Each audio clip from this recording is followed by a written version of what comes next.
아시아가 저희한테 가장 그나마 이렇게 익숙하다고 생각한 안제가 다 표시되는 중입니다. 저희는 보통은 깊고 멀리, 깊으면서 멀리치기 뭐 이런 식으로 해서 저희가 2회부터 5회까지 아시다시피 문화연구가 그 다음에 어느 지점에는 이제 문화연구가 있었고 그 다음에 사회정치 부분이 있었고 뭐 사실은 정확하게 나와 있는 게 좋긴 설정이 좀 하거든요. 어려운데요.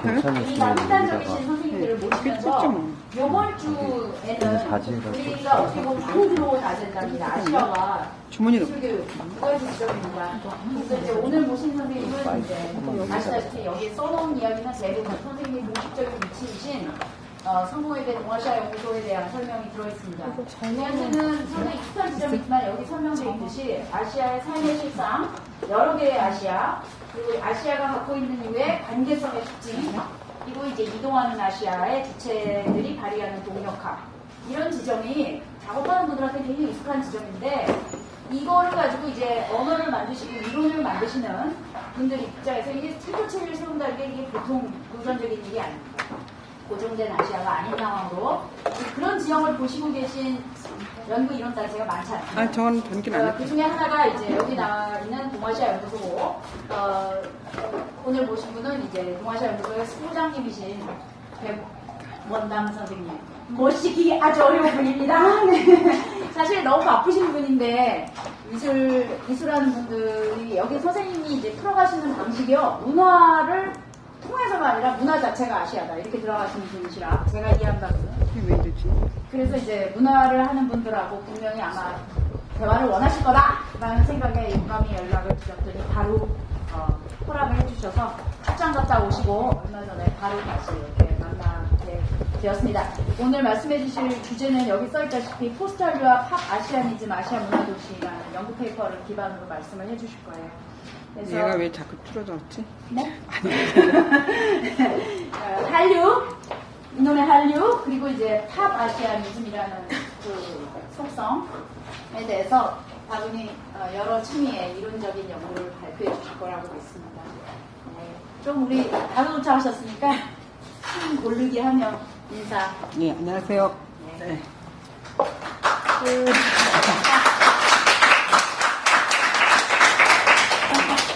이 더운데 여기까지 오시는 분들은 미친 거죠. 그림을 주로 하시나요? 뭐 이렇게 그 미술 작업? 네, 다 미술에 연루된 분들. 감사합니다. 이렇게 더운데 들어와 주셔서.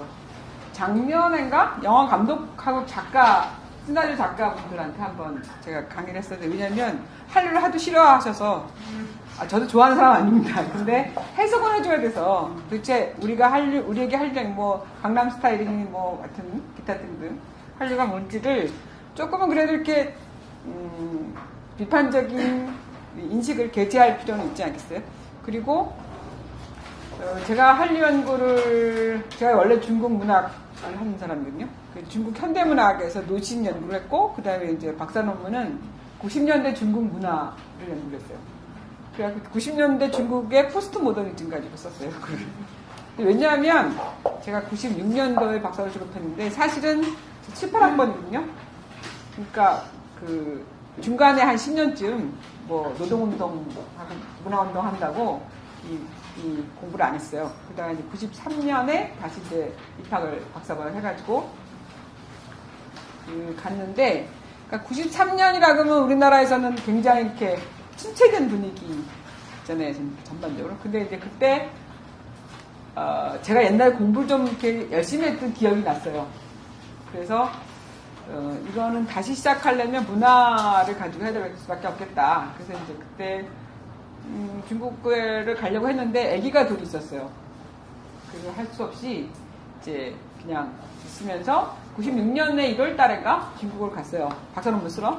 왜냐면 박사 논문 쓰고 온 교수를 시켜주겠다는 거 그래서 교수 되는 줄 알고 막 가가지고 1월 5일날 가서 한 2달 반인가 있었어요. 근데 아무것도 안 보이는 거예요. 중국이. 깜깜하더라고 진짜. 그 옛날에 제가 어떤 위치에 있냐면 제가 옛날에 83년도에 오늘 아침 내가 페이스북을 어제부터 시작해가지고 페이스북에 올려긴 했는데 원래 트위터를 하거든요. 근데 트위터가 요새 좀 재미없어져가지고 페이스북으로 누가 옮겨보라 해서 어제 좀 이렇게 새벽에 잠이 안 와가지고 이제 페이스북 시작을 하면서 거기다가 뭐를 올려놨냐면 민중문화운동의 실천론이라는 책이 있어요.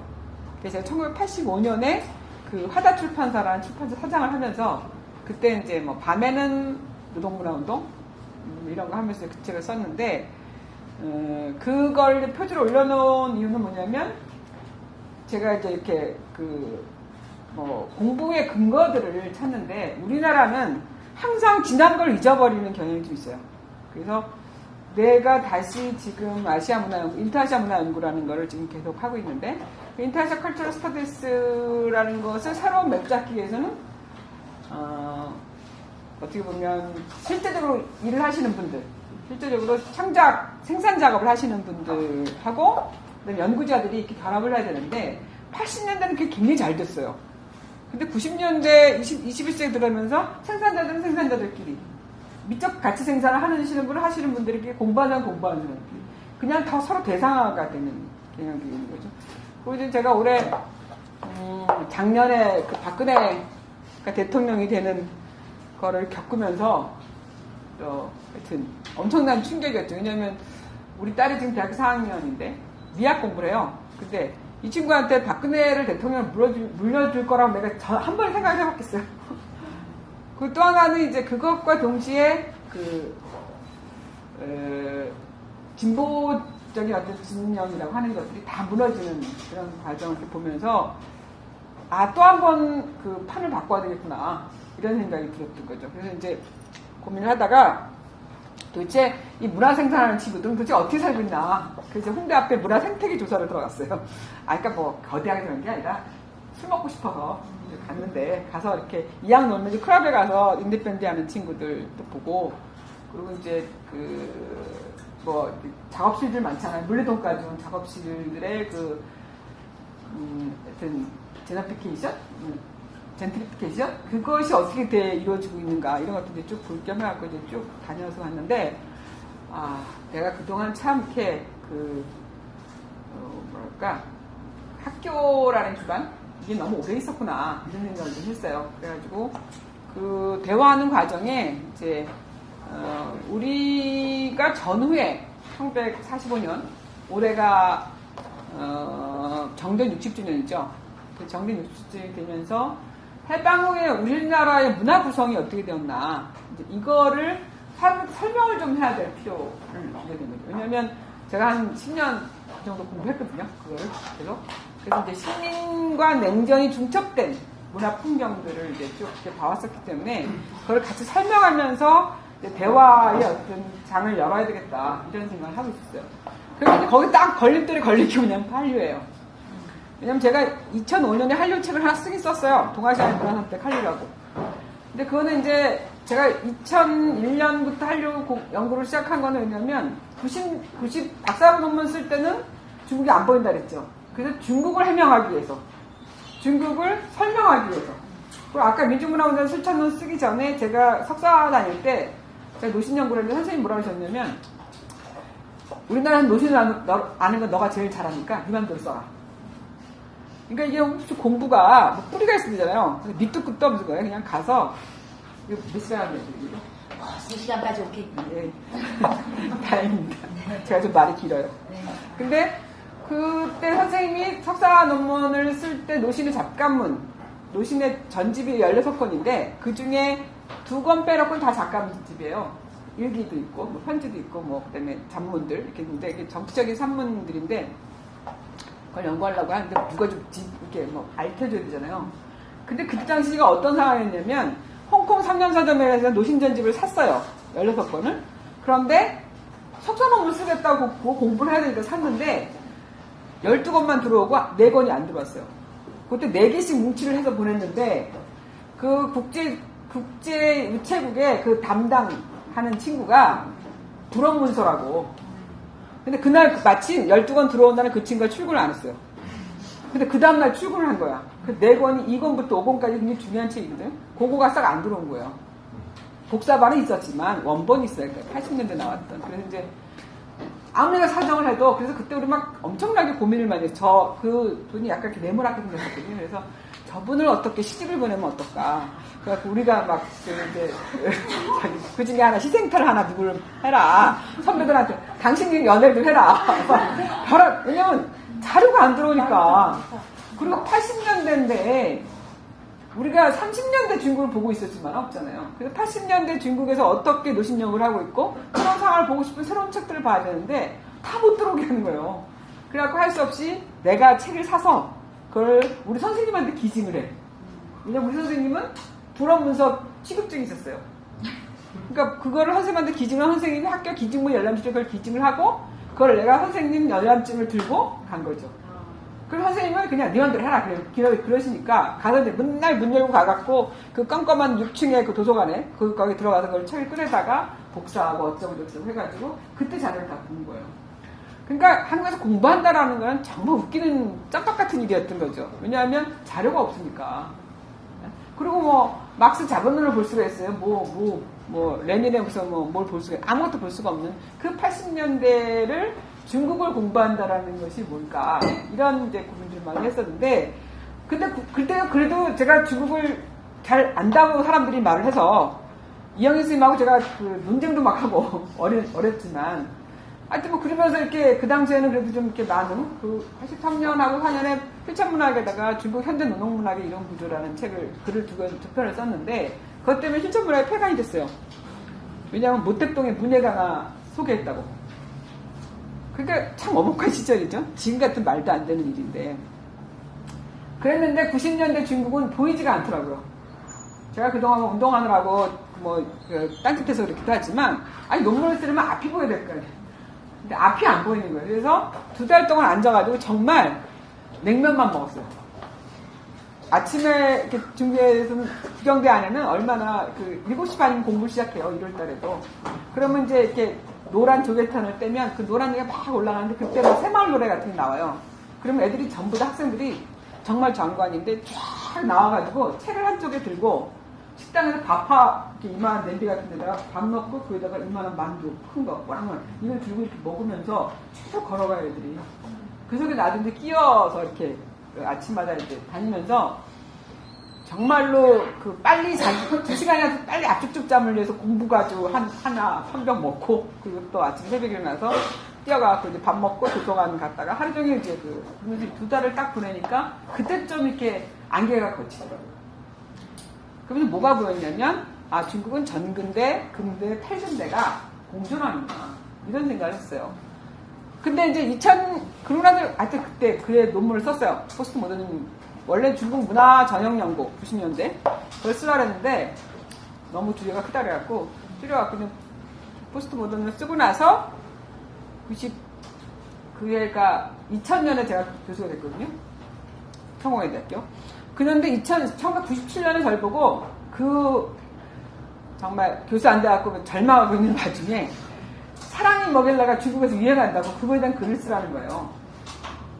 근데 진짜 중국의 사랑이 먹일래를 보는 시간에는 차가 안 다녔어요. 우마차도 안 다니고 벤츠도 안 다니고. 그 당시 중국만 해도 이렇게 벤츠하고 우마차하고 같이 갔거든요. 길거리에. 근데 걔네들이 다 없는 거예요. 그래서 그래? 그래서 이제 왜 그럴까?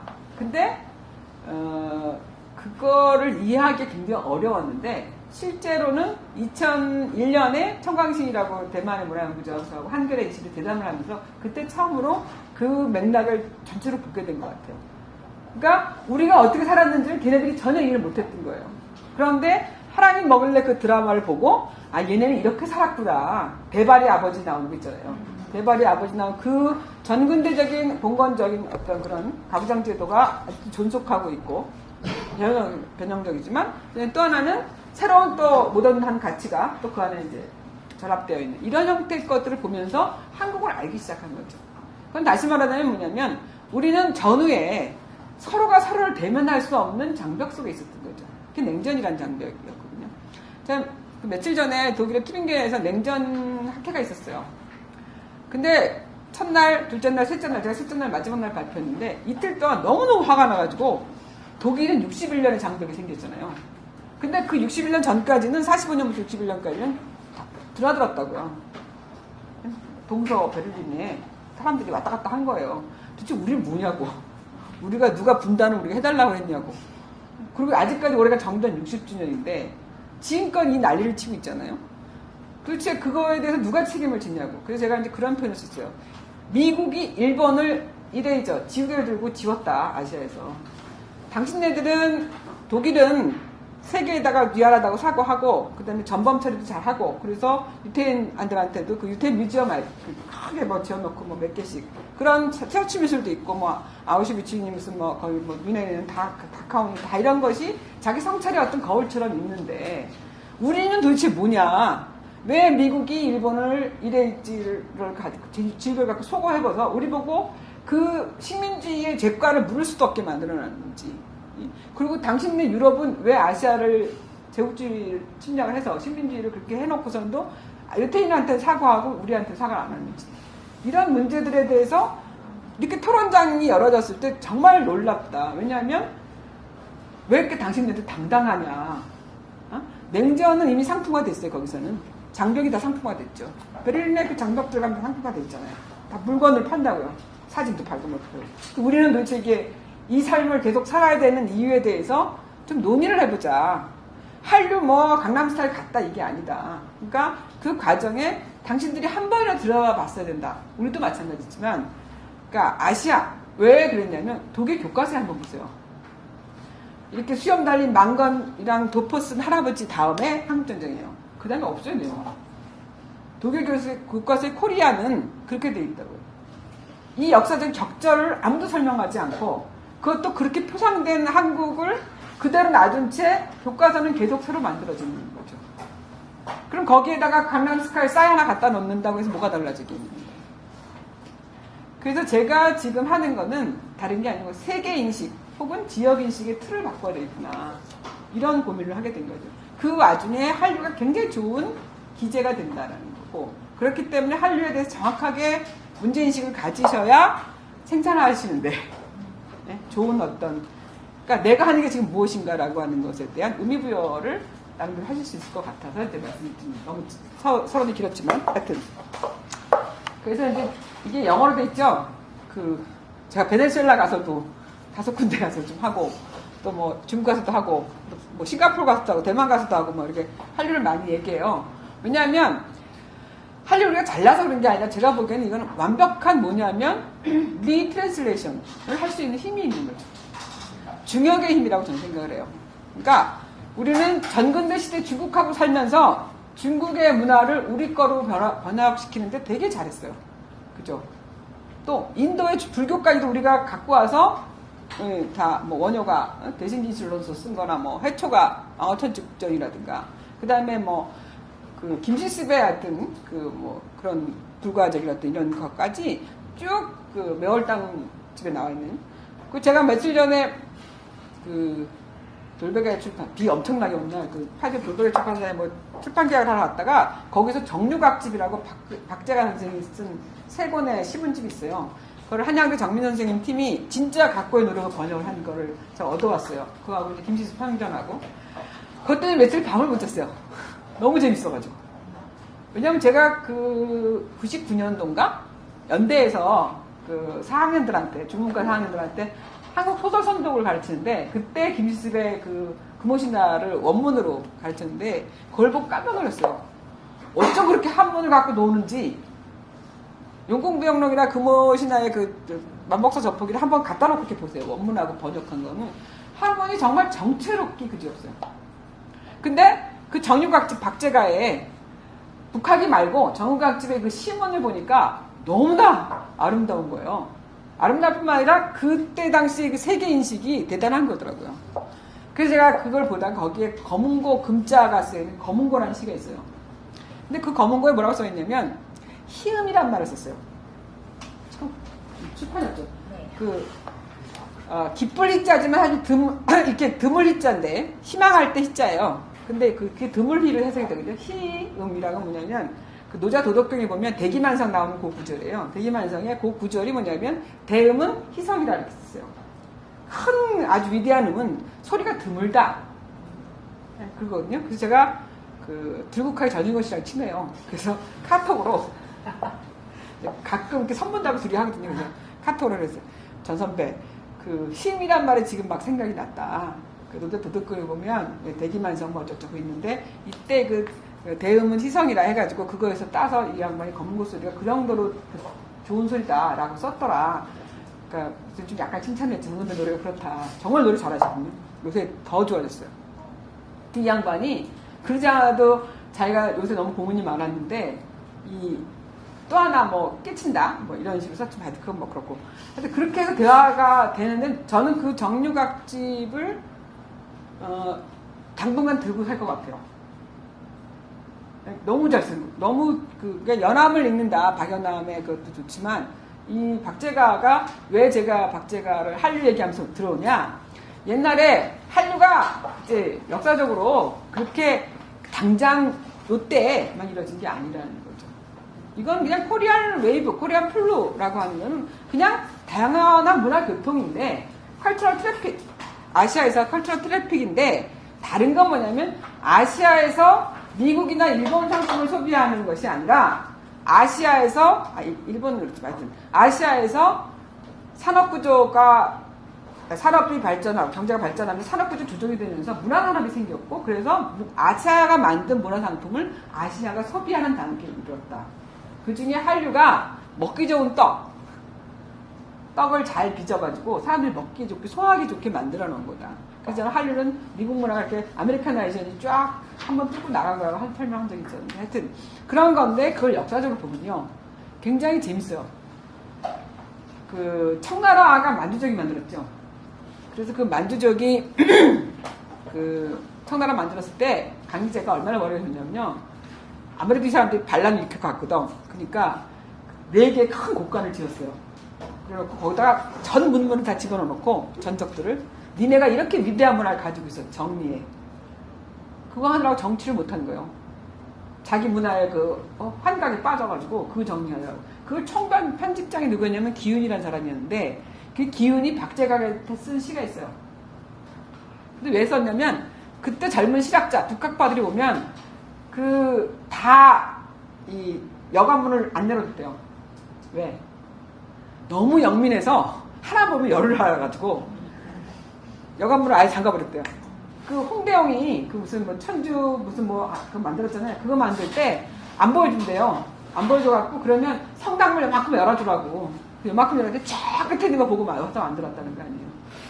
근데 그때 당시에 중국 유리창, 북경에 있는 유리창이라 고서점들이 많았거든요. 그 고서점의 주인들이 이 사람들을 밤에 몰래 빼다가 그 중국 학자들하고 중국 그 지식인들하고 그 필담을 시킨 거예요. 그 필담을 보고 이 사람들이 완전히 감탄해가지고 그래서 박제가가 젊은 친구인데 기훈이 버선발로 뛰어나왔답니다. 박제가나 유득공이나 뭐 이런 사람들이 왔다 그러면 그래서 제가 이제 중국 친구들한테 말을 할 때 한류 설명하다 그래요. 중국한테 말하는 법이 있어요. 저는 어떻게 하냐면 꼭 중국 문헌 갖고 얘기해요. 옛날에 박제가한테 기훈이 썼던 시 이걸 보여주면 봐라. 그렇게 다 뛰어나와서 버선발로 교육을 했고 평생에 소식올기만 기다리고 있었다 그러더라. 언제? 그리고 부채 있잖아요, 부채. 그 정유각집에 있더라고요. 그 부채에다가 써서 준 시에다가 이 그 박제가가 부채에다 거기다 덧붙여서 화답한 시 같은 것도 있고 그래요. 그거 이제 또 그 고구려 문제 항상 터졌을 때 그때 이제 두 지식들하고 토론하면서 그 얘기를 썼죠. 고구려가 어떤 문제 아냐? 옛날에 한류가 여태 있었던 게 아니고 옛날도 있었어. 이태백의 시에 보면 고구려라는 시가 있어요. 그 절풍모, 바람이 꺾이는 모자를 쓰고 그 다음에 도포를 입고 말을 타고 가는 고구려 청년의 기상형 이런 게 있거든요. 그래서 그 저기 딱 내렸더니 중국한테 너 이거 어디서 찾았어? 그러니까 중국 친구들한테 그렇게 말해야 돼요. 우리 거 뭐 이렇게 얘기할 게 없고 걔네들 중에서 우리를 얘기한 것 중에 괜찮은 것들 이건 욕한 것도 있지만 하여튼 그런 걸 딱 찾아가지고 봐라 니네가 그렇게 얘기했잖아. 이렇게 말해야 아 그랬구나. 그리고 말하더래요. 그러니까 고구려 역사 논쟁 할 때도 그렇게 역사 논쟁을 니네가 왜 우리 거 가져갔어 이러면 안 돼요. 거기 돌궐 말갈 뭐 여진 뭐 다 살았잖아 그 동네에. 고구려 거만이라고 얘기할 수 없는 부분이고 지금 우리 영토도 아니잖아요. 그러니까 일사양용 한내 역사를 둘이 사용한다. 이걸 어떻게 우리가 좀 더 전취할 건가 이런 고민을 해야 될 필요가 있는데 하여튼 그다음에 무슨 얘기냐면 이 한류라고 하는 거는 지금 뭐 약간 문화산업이 아시아에서 제일 발달한 곳이다. 라고 얘기해서 그럴 수 있지만 중요한 건 굉장히 역사적 맥락이 있다. 그 원나라 때 기황후, 마지막 황후가 고려 공녀였어요. 근데 그때 그 원나라 사대부들이 고려 공녀를 첩으로 안 두면 사대부 취급을 못 받았대요. 양반 취급을. 근데 그때 그 모든 유행 문화를 그 고려 공녀들이 다 주도를 했다는 거예요. 그런 얘기를 하죠. 왜냐면 그때 써놓은 시들이 있으니까. 그러니까 한류를 역사적 연원을 따지면 이게 아시아 대중문화 교통이라고 하는 것이 보편으로 군림하고 있던 중국과 동국으로서의 한국, 조선이 어떻게 교류했는가. 아니면 그 삼국시대부터 시작해 쫙 이런 역사적인 가서 이거를 그냥 문화의 교통현상 중에 하나로 이해를 할 필요가 있다고 저는. 뭐 우리가 특출나게 한류 얘기하는 사람들 우리가 무슨 문화적 우세종처럼 얘기하잖아요. 좀 똑똑하긴 해요. 그리고 좀 이렇게 잘해요. 잘 하는데 그거는 오랜 시간 끝에 먹고 사는 것도 어렵고 막 이러다 강구를 하다 보니까 머리들이 좋아진 거고 그리고 그 속에서 자기만의 아주 그 독특한 그 이런 걸 만들어내는 힘이 있잖아요. 근데 그건 세계 다 누구든지 다 그래요. 태국 한번 가보세요. 태국의 하늘빛하고 태국의 그 금빛으로 된 왕궁과 그 청춘연색으로 원색으로 만들어진 그 타일 같은 거 붙여놓은 그 색감이 어떻게 나오겠어요? 또 방글라데시 가면 그 썩어빠진 우리나라 차 같은 거 다 수입해다가 중고차들 수입해다가 그렇게 예쁘게 버스를 만들어 놓은 건 처음 봤어요. 다 그런 미감들은 가지고 있는 거거든요. 그러니까 그거를 우리만 어떤 것이 정말 그러니까 이 혈통으로 가지고 있는 유전자를 아주 좋은 유전자를 가지고 있는 게 아니라 그들이 각각이 갖고 있는 그들만의 아름다운 정체성 자체를 보완해내는 것들이 되는 것 같아요. 근데 하여튼 제가 한류 설명할 때 그래서 그런 역사적인 맥락을 놓고 이것이 우리가 잘난 척하는 게 아니라 우리가 사는 방법이었겠죠. 중국하고 사는데 중국한테 그냥 지속되는 것이 아니라 끊임없이 자기 해석을 거기다 놓고 그다음에 그런 걸 새로운 가치를 생산해냈던 그런 걸 할 줄 알았던 사람들의 힘인 거죠. 그래서 이제 그 다음에 보시면 좀 영어라서 그렇죠. 다른 걸 보여드릴게요.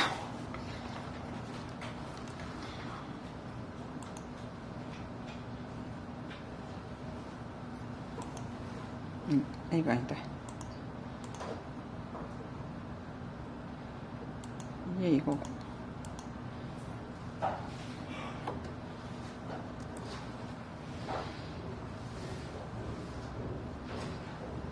자, 이 무슨 얘기는 이거 보이시나요? 예. 이게 이제 internally displayed 파슨스라고 이제 이게 방글라데시 사람들은 6개월 정도는 밖에 나가서 한대요. 먹을 게 없어갖고 이 디스플레이드 되는 것은 뭐예요? 전치대 따르죠. 전치대인데 이게 무슨냐면 교착이라는 거예요. 자기가 갖고 있는 위치가 어긋나는 거죠. 자기가 여기 살아야 되는데 잘못 살아지는 거잖아요. 다른 데 가서 이렇게 떠나서 사는 무슨 얘기를 하시면 이 아시아는요 끊임없이 재구성되고 있다는 거죠. 그래서 저는 그걸 모빌리티 아시아라고 표현해요. 모빌리티 아시아. 지금 생각해보세요. 여러분 대림동 가보셨어요? 거기 가면 양꼬치집 쫙 있죠. 저희가 이제 우리 연구소에서 그 연구한 게 뭐냐면 이동하는 사람들이 어떻게 공간화 실천을 통해서 정주와 이주를 반복하는가. 이런 얘기. 그러니까 우리나라 다문화 프로그램들을 보면 어떻게 그 사람들이 한국을 가르쳐서 한국화 시킬 것인가. 어떻게 그 사람들을 좀 더 그 한국 생활에 적응을 잘하게 해갖고 며느리를 제대로 만들 것인가. 뭐 이런 거 맨날 하잖아요. 저는 그거 굉장히 그 아시아, 러브인 아시아 이런 프로그램은 되게 짜증나는 게 마치 우리나라가 옛날에 원조차관 받던 그 시절을 생각하게 하잖아요. 그건 일종의 신식민주의잖아요, 그런 거는. 근데 그게 아니라 이 사람들은 끊임없이 또 옮겨가고 다시 또 재정주하기도 하고 그래요. 그러니까 그런 이동하는 아시아, 모빌리티 아시아라는 것을 놓고 그 아시아의 공간적 범주를 굉장히 자유롭게 놔둬야 되는 거죠. 경계는 늘 재구성되는 중동을 포함할 것인가 말 것이냐.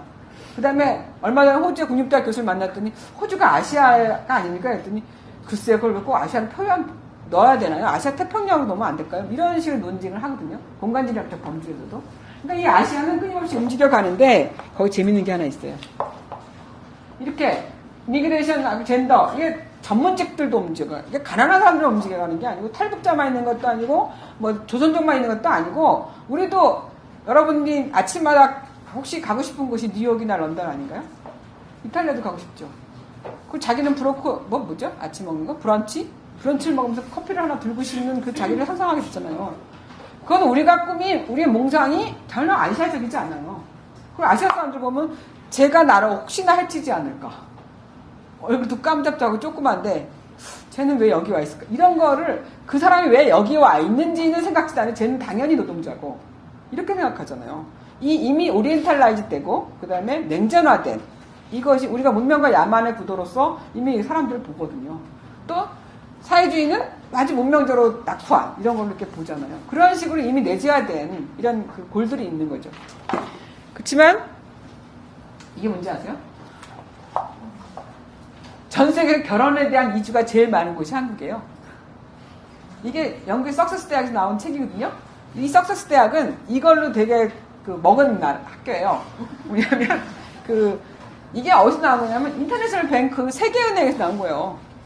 월드뱅크 있죠? 거기서 돈 줘가지고 조사시킨 거예요. 그럼 다 이렇게 쫙쫙쫙 전부 다 이렇게 통계치가 이렇게 다 그림으로 이렇게 나와요.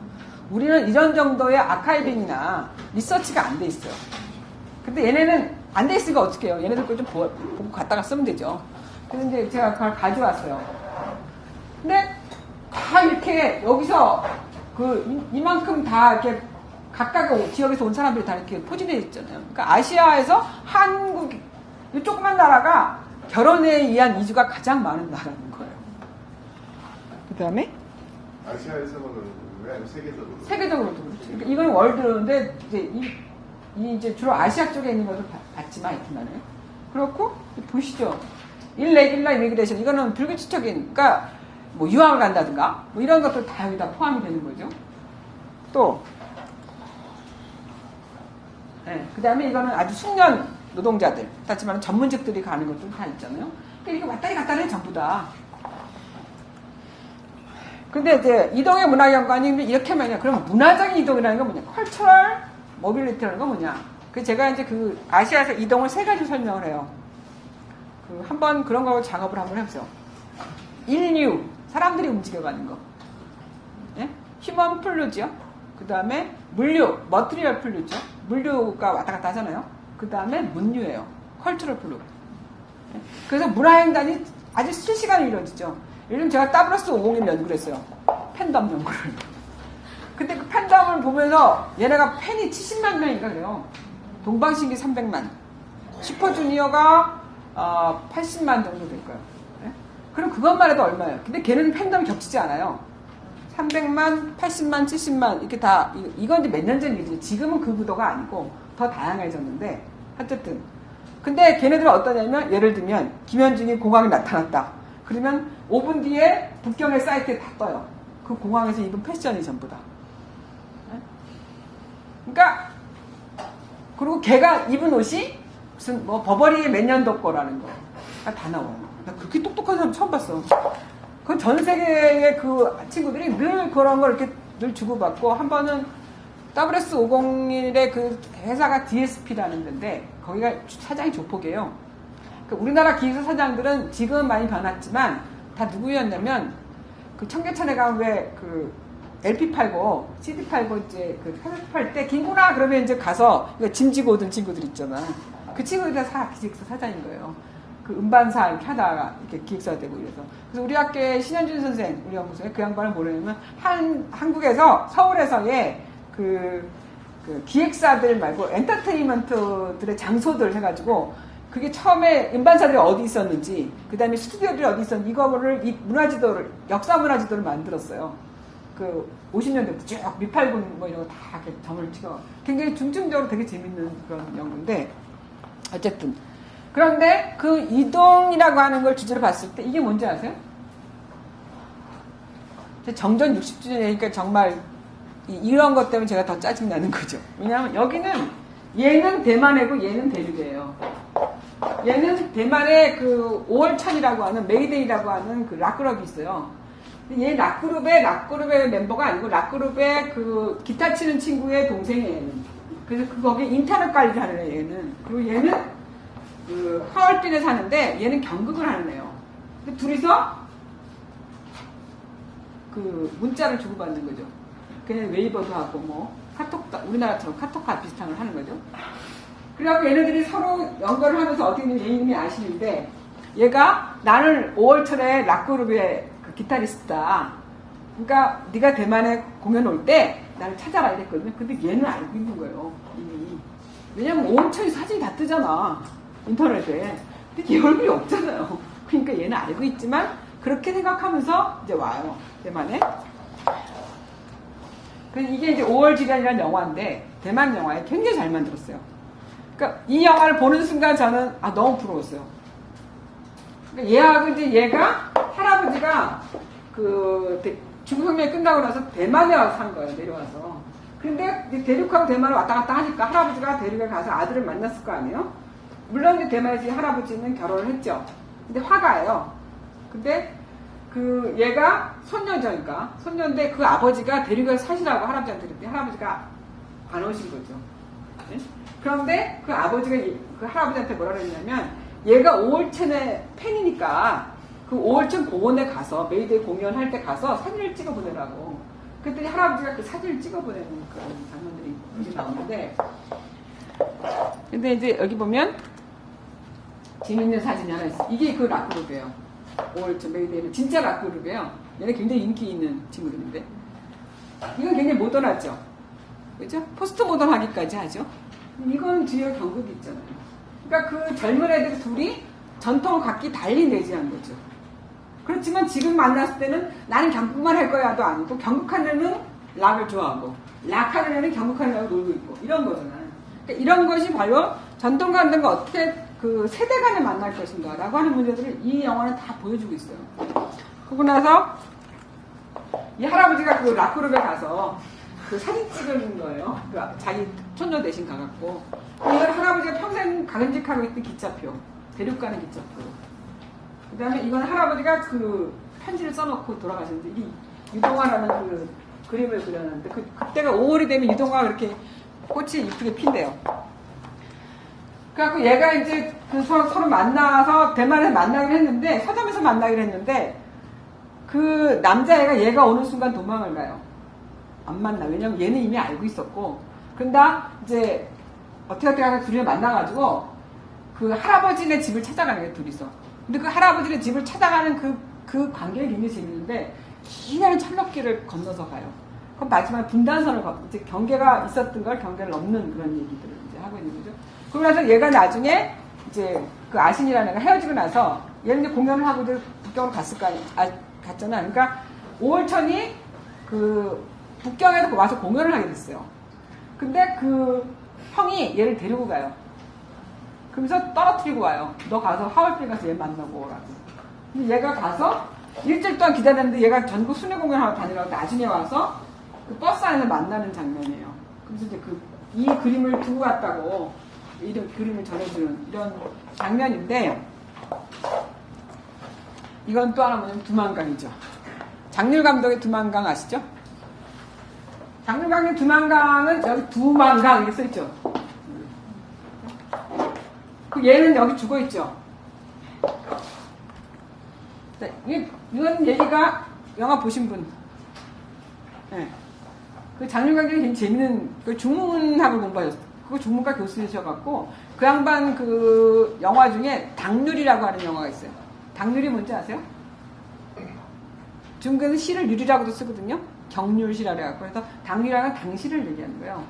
그날 당률로 딱 음악 영화 제목을 잡은 걸 보고 내가 너무 놀래가지고 그걸 질문을 해봤어요. 왜 당률이라고 붙였더니 송나라 때는 사가 유행이고 원나라 때 곡이라고 하는 장르가 유행인데 그래서 그 송사 원곡을 다 영화로 만들 거래요.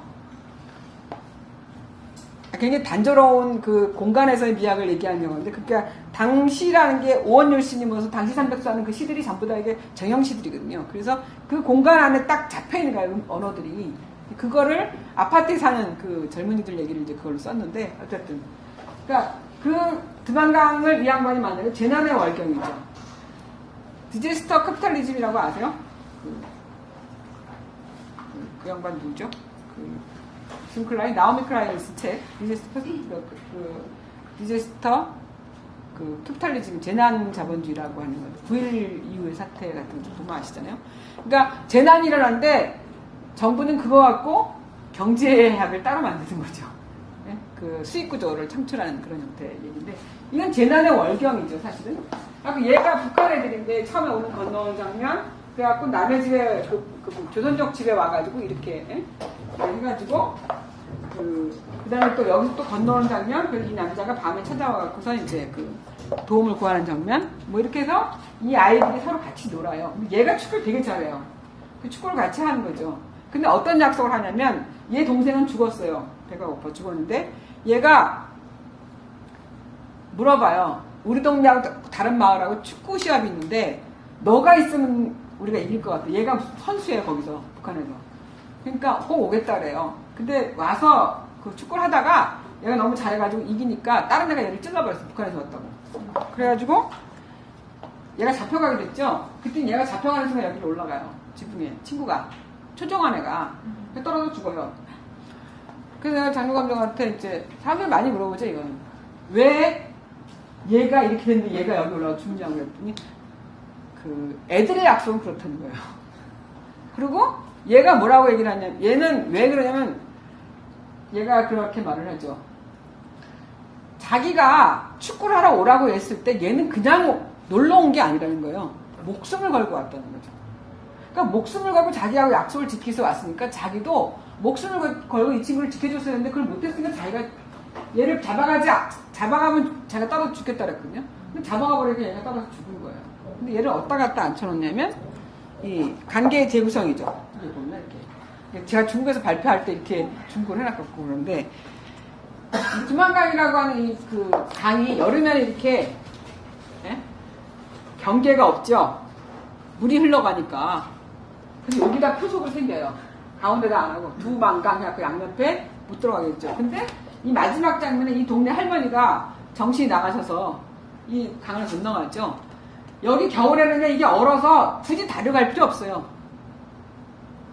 중국의 송안강에 가면은 그냥 강을 그냥 건너가요. 여기도 마찬가지인데 위도가 높으니까. 근데 이 할머니는 굳이 건너가는데 여기는 이미 건너갈 수 없는 관계잖아요. 근데 할머니는 정신없으니까 자기 옛날 기억, 분단되지 않은 기억을 가지고 가는 거죠.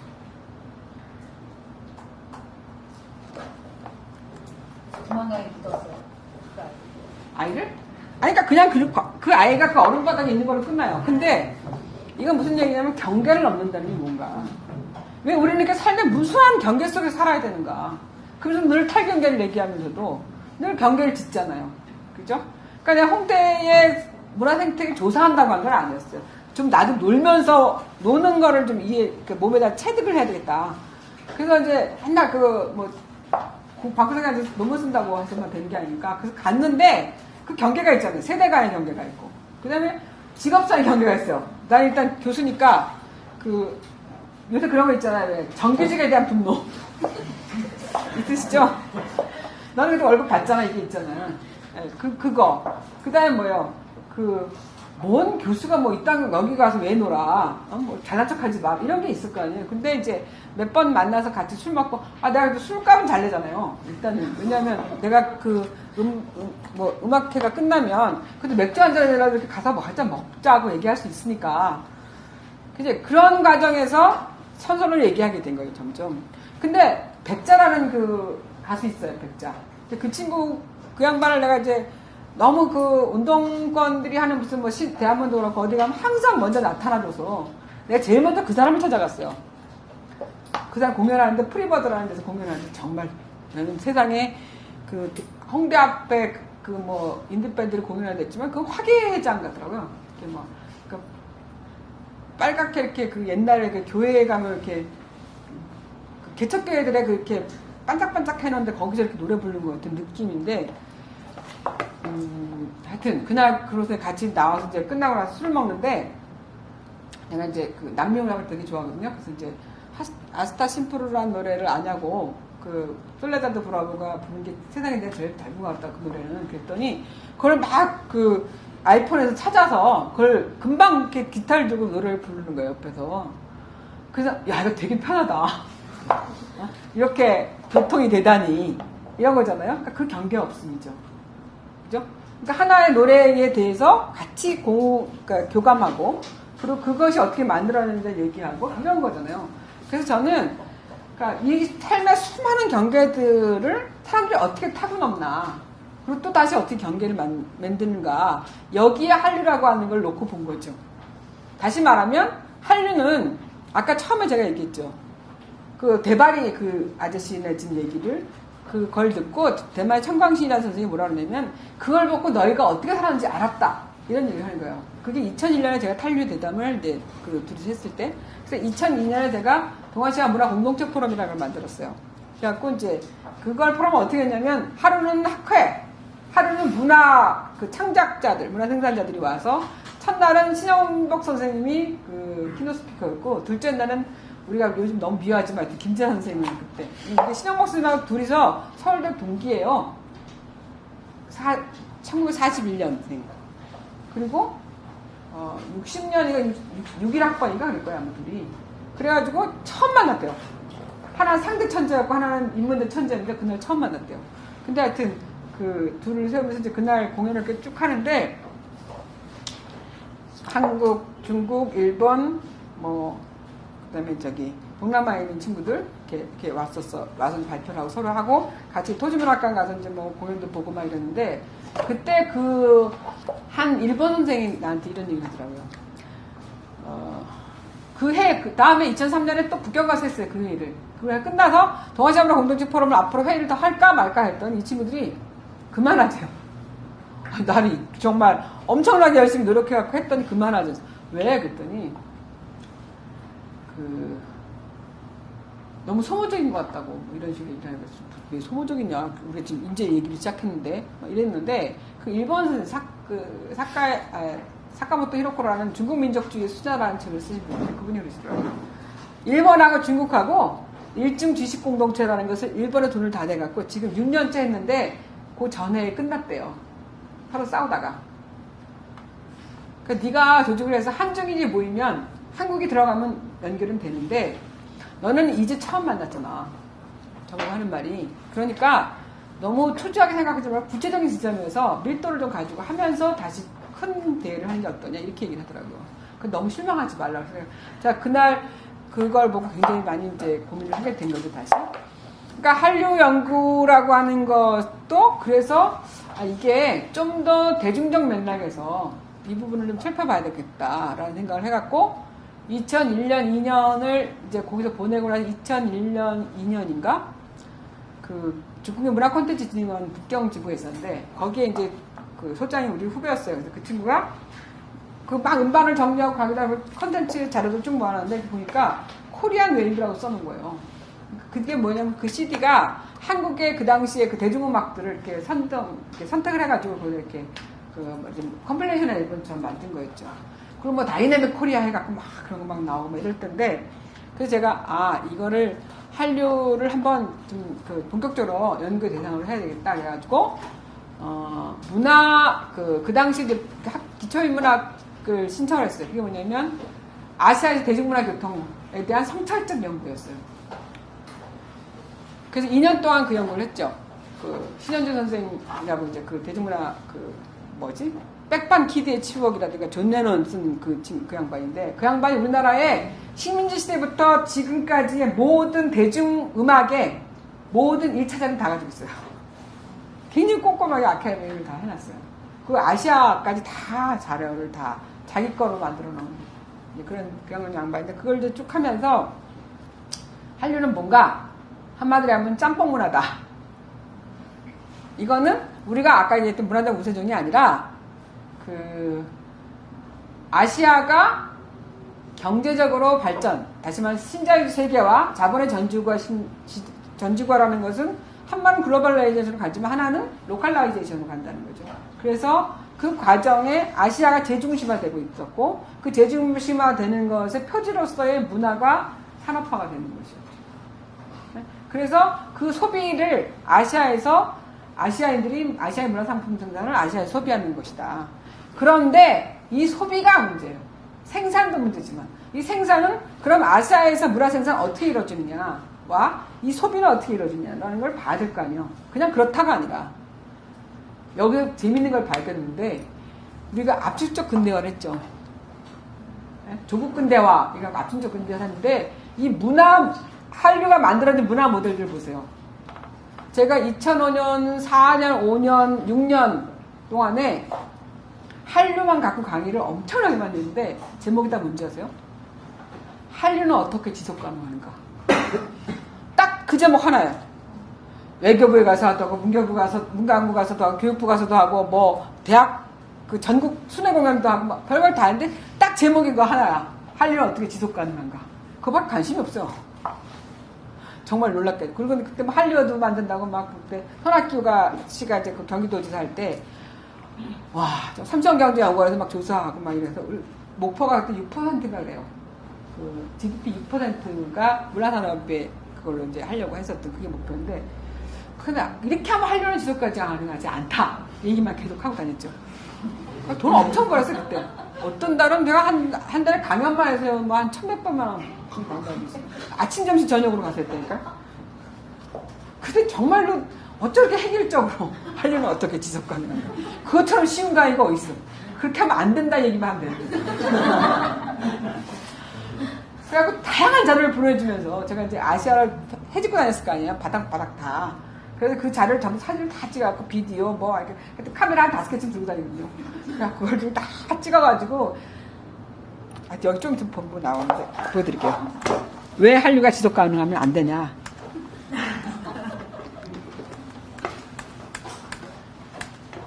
이거를 가장 결정적인 자료인데 대만의 타이중이라고 있어요. 대만의 타이베이가 있고 타이중이 중간에 있는데 거기에 이제 그 문화 그 천막 연극하는 친구들이 있어요. 근데 걔네들 그 친구를 만나러 갔다가 돌아와서 이제 내가 좀 여기 문화 상태를 좀 봐야 되니까 나 혼자 가겠다. 이제 그 시장통이라고 막 뒤지는데 요 사진이 딱 있는 거예요. 이게 이렇게 높은 건물에 딱 있어요. 뭔지 아세요? 성형전, 성형후, 한식 성형, 코리안 스타일드, 그 뭐 코스메틱, 뭐 서전 있잖아요. 이게 딱 있는 거예요. 그래서 내가 이런 사람이 한국 와서 성형하면 한국식 성형하면 이렇게 된다. 이게 한류냐? 그걸 묻고 다녔죠. 그 사람들한테. 한류는 지속 가능한가? 그러니까 당신들은 전부 다 아시아 사람들 이렇게 고쳐놓고 싶으냐? 그 다음에 한 프로젝트라는 게 있어요. 아시죠? 한복, 한지, 뭐 한옥. 그러면 전 세계 사람들이 전부 다 코리안 스타일드 이 음식만 먹고 옷만 입고 그 영화만 보고 그 책만 보고 그 드라마만 보고 당신들이 원하는 게 이거냐? 끔찍하지 않아요? 어떻게 그럴 수가 있어? 그건 말이 안 되는 상황이잖아요. 근데 그거를 지속 가능한가를 묻잖아. 그래서 내가 한 스타일 틀렸다. 그냥 국가가 그런 걸 기획한 게 아니다. 국가는 가만히 있어라 좀. 그게 뭐냐면 압축적 근대화 모델을 그대로 문화에다 가는 거예요.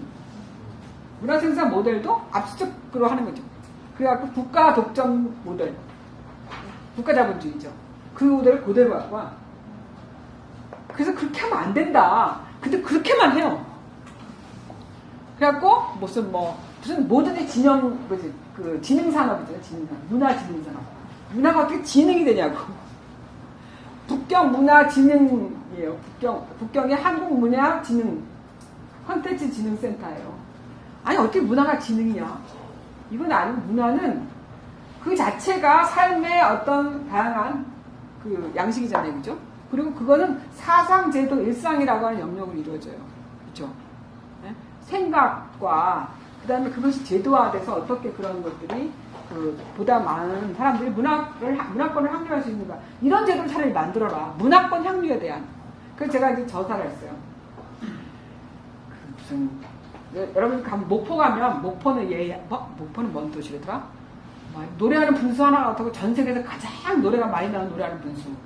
그다음에 그 광주에 가면 예향, 아시아 문화 중심 도시. 부천 가면 만화 중심 도시. 부산 가면 무슨 도토피아 부산. 그다음에 뭐 경주 가면 하여튼 모든 다 문화 도시, 컬처럴 시티예요. 그래서 그걸 갖고 뭘 하냐면 문화 판촉을 하는 거예요. 있지도 않은 문화 상품을 만들어. 그렇지 않아요? 중국도 그래요. 중국도 가면 제가 이제 서안에 중국의 서안이면 장안이에요, 장안. 그러니까 한나라 때부터 거기가 수도였어요. 당나라 때도 수도예요. 그러니까 중국이 가장 컸을 때의 수도들이잖아요. 그래서 그 수도가 서안에 이제 서안 스튜디오가 있었거든요. 78년도에 장인모 감독들이 다 거기 출신들이에요.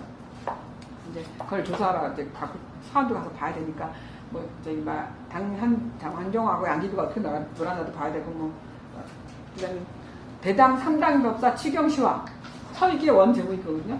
대당나라의 3당 법사가 어떻게 경을 가지고 그 서역까지 갔냐 그 얘기 그거에 그 탑이 있으니까 이제 그거 보러 뭐 이렇게 갔는데 일주일 잡고 갔어요 혼자.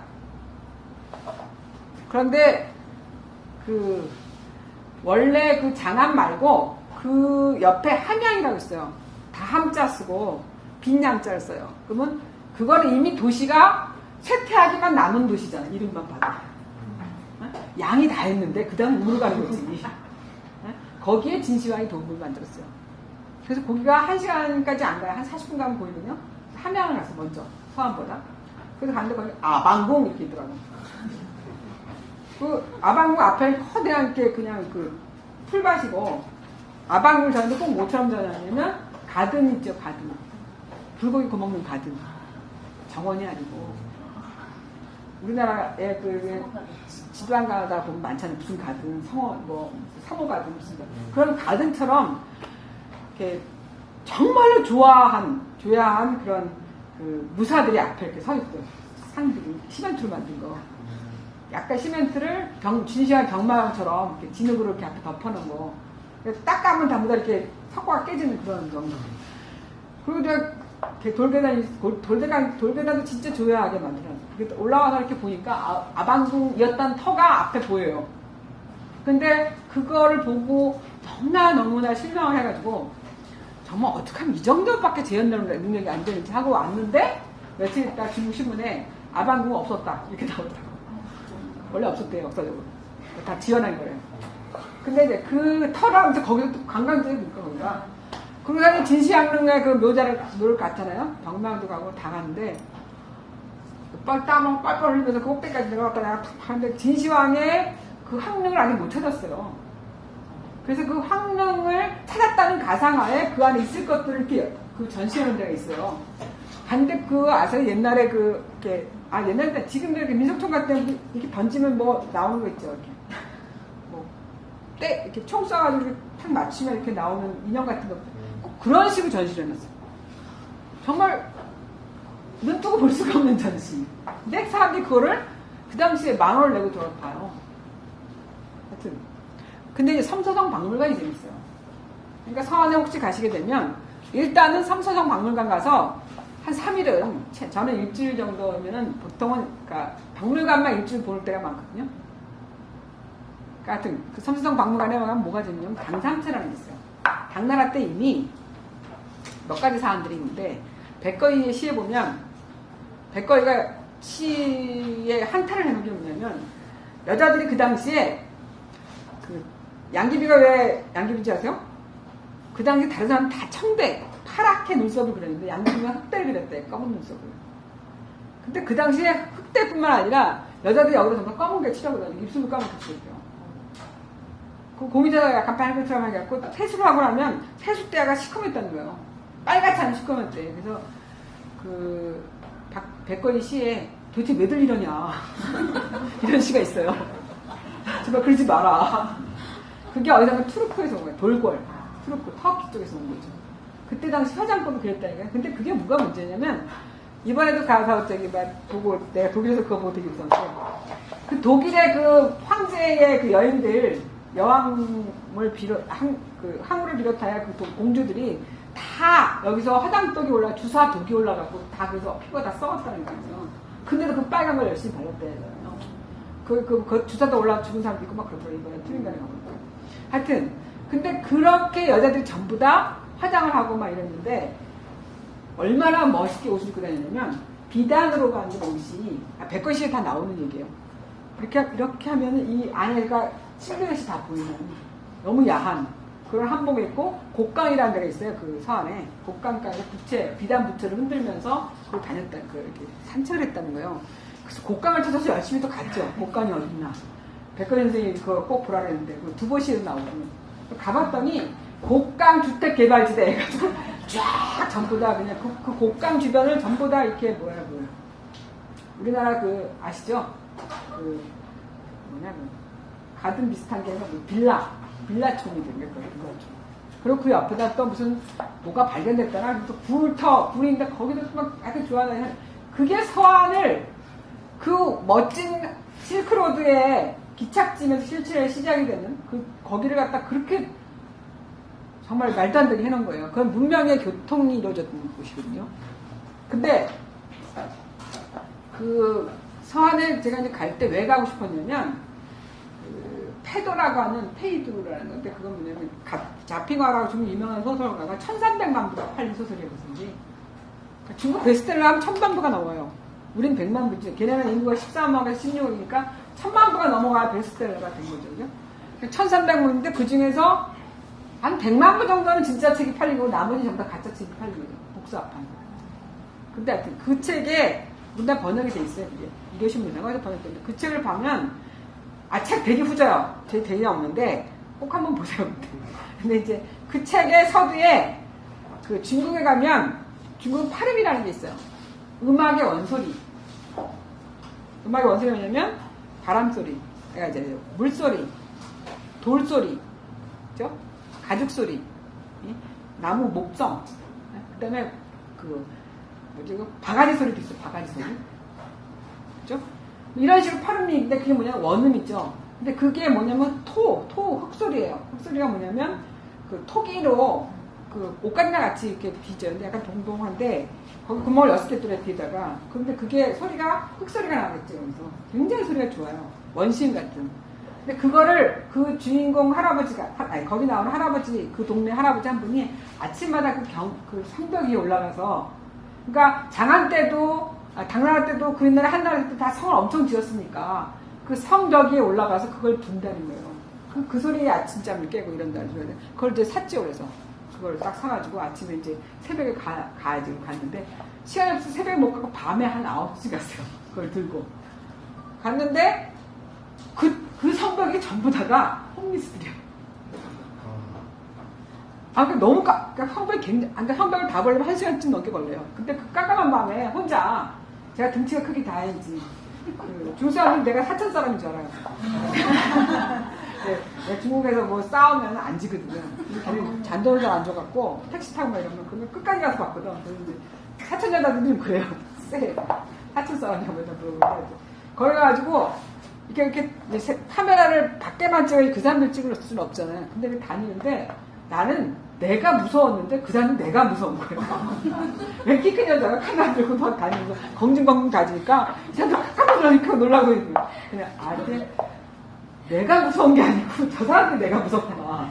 이제 이러면서 다녔는데 그렇게 서안이라는 것이 지금 현재의 아까 문화도시들이 있는 방식들을 잘 보세요. 그러니까 그건 문화의 생산과 연결되는데 문화 생산에 대해서 다 지방경제를 활성화하기 위해서 그 문화 생산의 그 과정도 가만히 놔두지 않고 그걸 다 국가경제에 지방경제에 만들어가지고 거기서 말도 안 되는 일이 일어나는 거예요. 그래서 제가 이제 그것도 가만히 보고 있을 수가 없어. 한국에 와서 할 일은 어떻게 지속 가능한가 또 욕을 해야 되니까 그래도 열심히 뭘 조사했냐면 전국에 있는 문화공간들 네? 이 가동률이 어떤가? 그랬더니 38% 더라고요. 왜 조사했나요? 아니, 강주에 그 문화공간이 6개가 있어요. 5.18 관련 기념 공간들 포함해갖고 6개가 있는데, 거기다 또 아시아 문화 중심 도시를 하기가 위해서 8천억짜리 집을 짓는다는 거예요. 근데 제가 거기 심사위원이어서 그거 욕해야 되니까 열심히 조사를 한 거예요. 그때 강주 안에 있는 건 20몇 %밖에 안 돼요. 가동률이. 난 탱탱이 놀고 있는 거죠. 그 많은 공간들이. 여기 보면 고양시에 가면 아름놀이 있죠? 그 옆에 또 화정 가면 어울림놀이가 있죠? 극장이. 서울 안에 얼마나 많은 그 극장들이 있어요. 근데 거기서 중국화가 제대로 공연하려면 그 공연의 그 음향이 얼마나 줘야 되는데 그 음향이 따라하는 데가 없어요. 진짜 황당하다니까요.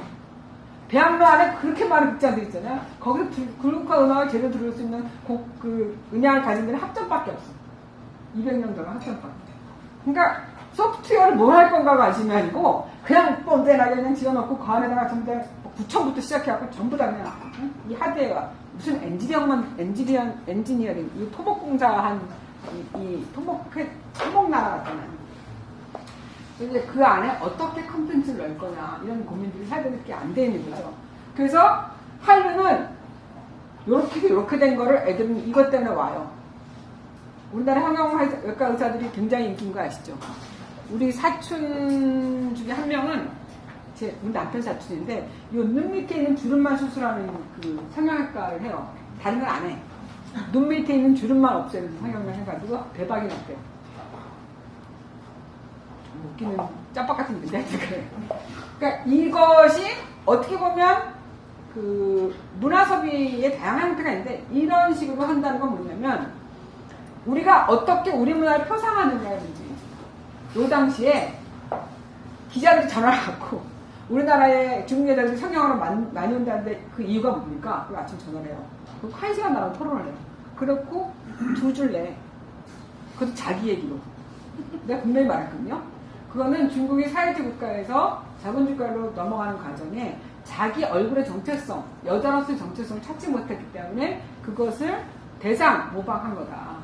그래서 김희선이 이뻐 보이고, 뭐 송혜가 이뻐 보이고 이런 식으로 대상 모방을 하는 것이지 자기 얼굴을 아직 못 찾은 상태이기 때문에 성형이라고 하는 형태로 그 어떤 기술적인 의존을 통해서 가는 것이다. 그러니까 그걸 달리 생각해야 된다. 이렇게 얘기했는데 그런 게 다 빼놓고 그 수익 구조만 얘기하고 그럼 완전 나한테 인터뷰를 왜 해야 되나? 아침 바빠 죽겠는데 1시간씩 전화해가지고. 그러니까 그런 게 우리나라의 이 모든 것이 공모를 하고 있는 거예요. 국가와 시장과 개인이 그 환상에 다 젖어 있는 거죠. 그래서 그 한류가 나쁘다. 그런 건 알지만 나쁜 일은 또 왜 나쁜지 알아야 되는 그런 것 때문에 나쁘다는 거고 그럼 한류는 또 뭔가 좋은 점도 있잖아요. 그거는 뭐냐면 아시아에서 대중문화 교통이라고 그랬죠. 아시아가 처음으로 말 걸기를 시도해본 거예요. 아까 있잖아. 니네가 어떻게 사는지 알았다. 이러면. 왜냐하면 그 토렌티노라는 필리핀의 영화 감독이기도 하면서 그 대학 교수가 있어요. 그 양반이 나한테 너 파리 여행 봤냐? 어떤 회의에서 만났는데 아니 안 봤는데 그때부터 안 보고 뭐하냐? 이러는 거예요. 아니 그걸 꼭 내가 봐야 되냐? 그랬더니 보라는 거예요. 그래서 왜? 그랬더니 거기에 니네가 생각하는 그 이 서구에다 환상들이 들어있으니까 뭐 계층상도 좋고 그리고 다 있으니까 그걸 보라는 거예요. 아유 그래갖고 제가 할 수 없이 또 드라마를 보기 시작해갖고 겨울연가 그거는 진짜 5번 시도했다 결국 못 봤어요. 그 뻔한 내용 중간중간만 봐도 뻔한 내용이 있잖아요. 그 다음에 두 번째 그 요새 잘 나간 이병헌 나오는 거 있잖아요.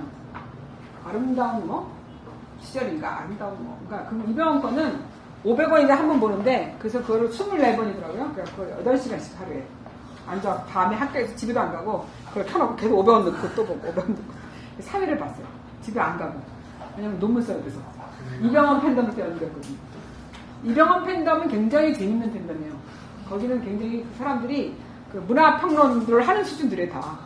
근데 제가 팬덤 WS501도 그 팬덤이라고 했지만 정말 이 포진되어 있는 이 그 문화 진영들 대단해요. 어떤 친구는 그 친구 지금 우리 대학원에 들어왔어요. 제가 그 픽업을 해갖고 근데 그 친구는 뭐냐면 그 블로그를 그리는데 거기가 블로그에서 WS501의 공연장에 무대 장치가 얼마나 잘못되어 있는지 이걸 분석을 해가지고 걔네 쓰는 마이크가 뭔데 마이크를 얘네들이 이걸 쓰고도 왜 노래를 못하는지 그리고 DSP는 왜 노래 연습을 안 시키고 DSP는 일본 겨울에 그 연말 때만 되면 애들 왜 일본에 보내는지 그걸 쫙 분석을 하고 그다음에 거기다가 바들 저도 이제 광빠잖아요. 들국화 광팬이잖아요. 그럼 그 팬들의 그 분석을 쫙 해서 성향 분석. 그거는 문화 연구자들보다 훨씬 발빠르게 이 살아있는 동력들이잖아요. 그러니까 이게 뭐하고 싸우냐면 하나는 국가와 시장이 이걸 정형화해가지고 문화상품으로 만드는 건데 이 정형화하는 과정에 하나는 뭐냐면 다 달라요. 제가 동아시아의 문화선택 한류라고 쓴 제목은 베트남의 한류 소비가 다르고 중국도 북경의 소비가 다르고 저쪽 그 티베트 쪽에 가까운 그쪽에가 다르고 또 상해가 다르거든요. 그래서 그 사람들의 주체적 소비라는 거예요. 그 얘기를 하려고 자기들이 문화 선택한 거지 우리가 갖다 먹여준 게 아니라는 거죠. 지가 좋은 거 본 거죠. 근데 거기서 어떤 문제가 있냐면 이 친구들이 토론을 해요. 토론을 하는데 거기서 논쟁을 하는데 제가 그 팬덤에서 생존하기 위해서 1년 반 동안 그 글을 올렸어요. 그래야 거기에 자료를 볼 수 있는 권한이 생기는데 난 대학 교수고 나발이고 소용없어요.